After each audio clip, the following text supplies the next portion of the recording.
जय हिंद। मैं सहायक आचार्य सहदीप सिंह, राजनीति विज्ञान, राजकीय महाविद्यालय इटावा।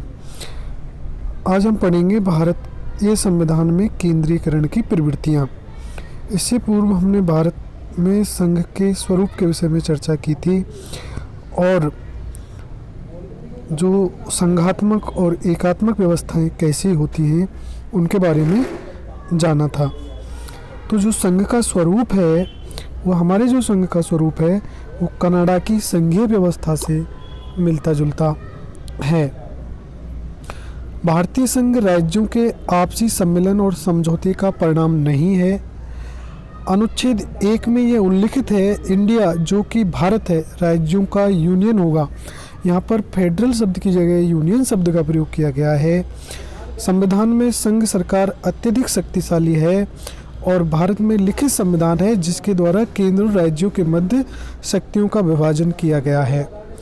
भारतीय संविधान की 7वीं अनुसूची में संघ एवं राज्यों के मध्य शक्तियों के विभाजन का वर्णन किया गया है और इसकी व्याख्या के लिए एक स्वतंत्र न्यायपालिका का भी प्रावधान है। यद्यपि संविधान में संघ यानी फेडरल शब्द का प्रयोग नहीं किया गया है, अपितु इसके लिए यूनियन शब्द का प्रयोग किया गया है, क्योंकि भारतीय संघीय व्यवस्था का निर्माण अमेरिकी संघीय व्यवस्था पर आधारित नहीं है बल्कि कनाडाई प्रतिरूप के आधार पर इसका निर्माण किया गया है।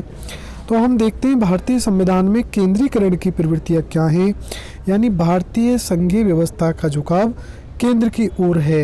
यानी हमारा संविधान एकात्मकता लिए हुए संघात्मक संविधान है। तो भारत में संघ द्वारा बिना राज्यों की सहमति के नए राज्यों का निर्माण किया जा सकता है।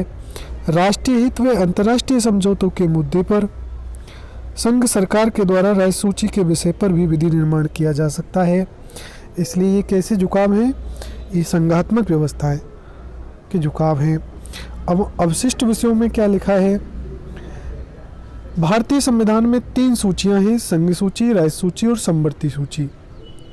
और इन सूचियों के माध्यम से केंद्र और राज्यों के बीच शक्तियों का विभाजन किया गया है, परंतु अवशिष्ट जो शक्तियां हैं वो केंद्र को सौंप दी गई हैं। वहीं अमेरिका में जो अवशिष्ट शक्तियां हैं वो राज्यों के पास हैं। तो भारत में अवशिष्ट शक्तियां कहाँ हैं? केंद्र को सौंप दी गई हैं। अगला है वित्तीय निर्भरता। मतलब भारतीय संविधान में जो संघ है वो केंद्रीयकरण की प्रवृत्ति ली हुई है। इसमें हमने पहला पढ़ा कि अवशिष्ट शक्तियां हैं जो केंद्र में हैं, और दूसरा है वित्तीय निर्भरता, यानी संघ सरकार को राजस्व के ज़्यादा स्रोत प्राप्त हैं तथा संघ की सरकार के द्वारा राज्यों को वित्तीय रूप में अनुदान भी दिया जाता है। अतः वित्तीय रूप में राज्य संघ सरकार के ऊपर निर्भर प्रतीत होते हैं। एकल नागरिकता। अमेरिकी संघीय व्यवस्था में नागरिकों को दोहरी नागरिकता प्रदान की जाती है, पहली केंद्र की, दूसरी राज्यों की, परंतु भारत में सभी नागरिकों को केवल एक ही नागरिकता, भारतीय नागरिकता प्राप्त है। एकीकृत न्यायपालिका।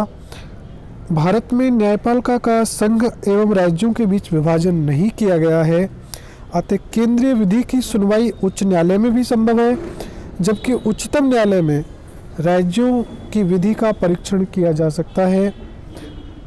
अतः भारत में उच्च न्यायालय राज्यों में स्थित हैं। अखिल भारतीय सेवाएं। भारतीय संघीय व्यवस्था में अखिल भारतीय सेवा का प्रावधान किया गया है। ये सेवक संघ सरकार के नियंत्रण में होते हैं। इन्हें राज्य सरकारों के अंतर्गत नियुक्त किया जाता है। इनके माध्यम से संघ सरकार का राज्यों पर प्रभावी नियंत्रण स्थापित हो जाता है। एकीकृत लेखा व्यवस्था। भारत में एकीकृत लेखा व्यवस्था को अपनाया गया है, जिसमें केंद्र व राज्यों के लिए एक ही लेखा व्यवस्था है। महालेखा परीक्षक की नियुक्ति राष्ट्रपति के द्वारा की जाती है तथा वह दोनों का लेखा परीक्षण करता है। आपातकाल में संघ की शक्तियों में वृद्धि। भारतीय संविधान में आपातकालीन प्रावधानों का वर्णन है। ये परिस्थितियां तब आती हैं जब देश पर गंभीर संकट जैसे युद्ध, बाह्य आक्रमण एवं सशस्त्र विद्रोह होता है, तो ऐसे समय में संघ राज्य सूचियों के विषय पर भी विधि निर्माण कर सकता है। केंद्र और राज्यों के बीच शक्तियों के विभाजन भी समाप्त हो जाते हैं। इन्हीं केंद्रीकरण की प्रवृत्तियों के कारण आलोचकों के द्वारा भारतीय संघ को अर्धसंघात्मक कहा गया है। भारतीय संविधान में संघ शब्द का प्रयोग नहीं है, बल्कि यूनियन शब्द का प्रयोग किया गया है। कनाडा के संविधान के अलावा भारत शासन अधिनियम 1935 का भारतीय यूनियन पर अत्यधिक प्रभाव है।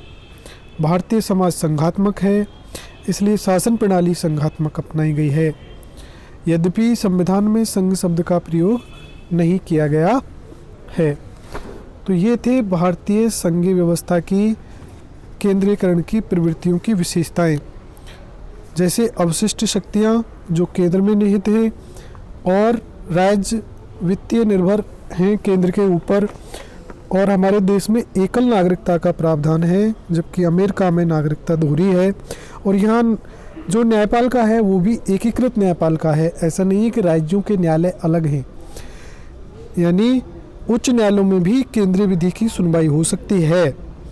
अखिल भारतीय सेवाएं भी केंद्र के अधीन हैं, केंद्र के नियंत्रण में रहती हैं और उनकी नियुक्ति राज्यों में होती है, इसलिए केंद्र का नियंत्रण बना रहता है।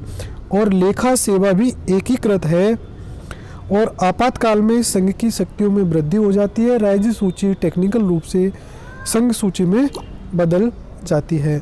तो ये सारी व्यवस्थाएं भारतीय संविधान में केंद्रीकरण की प्रवृत्तियों को बताती हैं।